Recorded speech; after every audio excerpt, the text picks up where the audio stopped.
कराची के शहरी राशन जखीरा करके रख लें। आने वाले दिनों के हवाले से एक बहुत बड़ा अलर्ट जारी किया गया है। जो मरीज हैं वो अपनी दवाइयां एक्स्ट्रा लेके घरों में रख लें। क्या होने जा रहा है, ये खबर जो मैं बताने जा रहा हूं बहुत बड़ी खबर है और कराची के हर शहरी तक पहुंचना, हर शहरी के लिए जानना ज़रूरी है। खबर की तफसीलात से पहले जो अलर्ट जारी किया गया है सिंध हुकूमत की जानिब से, वो बताने से पहले आपसे गुजारिश है कि चैनल को सब्सक्राइब करके बेल आइकन प्रेस करें ताकि इस तरह के मुश्किल हालात में भी इस चैनल से शॉर्ट और लेटेस्ट अपडेट्स फौरी तौर पर आपको मिलती रहें। खबर कुछ यूँ है कि आपको जिस तरह से बताया गया है कि 20 जुलाई के बाद से तबाहकुन बारिशें कराची में हो सकती हैं और बड़े सिस्टम कराची का रुख कर सकते हैं। अब सिंध हुकूमत के तर्जमान जो हैं अरसलान शेख, उन्होंने आज कराची प्रेस क्लब में 12 जुलाई की दोपहर एक प्रेस कॉन्फ्रेंस की और इसमें उन्होंने वाज़ेह तौर पे बताया है कि हमारे पास ये इतलात हैं कि आने वाली जो मानसून की बारिशें हैं वो कराची में तबाही ला सकती हैं। लेकिन एक बात, ज़रा रुकिए यहाँ पर, ये सुनते हुए आप कमेंट भी कीजिए और कमेंट करके ये बताइए कि सिंध हुकूमत के तर्जमान यहाँ पर कहते हैं इस खबर के अंदर कि हमने पूरी तैयारी की हुई है और इन बारिशों से निमटने के लिए हम मुकम्मल तौर पर तैयार हैं।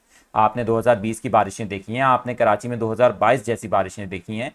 क्या आप कराची के मुख्तलिफ इलाकों में रहने वाले जो शहरी हैं वो समझते हैं कि इस बार 2024 में कराची वही बारिशें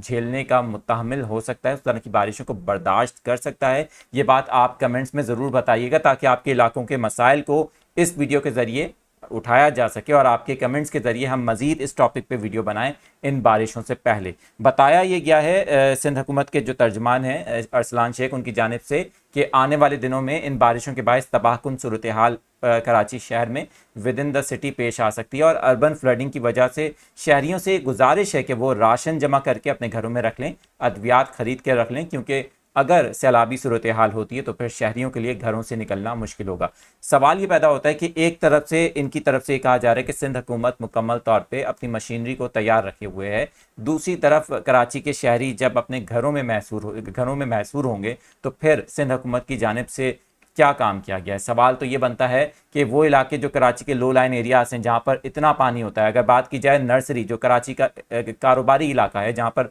ऑफिस भी हैं, जहाँ पर एक बहुत बड़ी फर्नीचर की मार्केट भी है, वो हर साल डूबा हुआ नज़र आता है। आपके इलाके कौन से हैं और कहाँ पर कितना काम हुआ है, ये बात कमेंट्स में ज़रूर बताइएगा।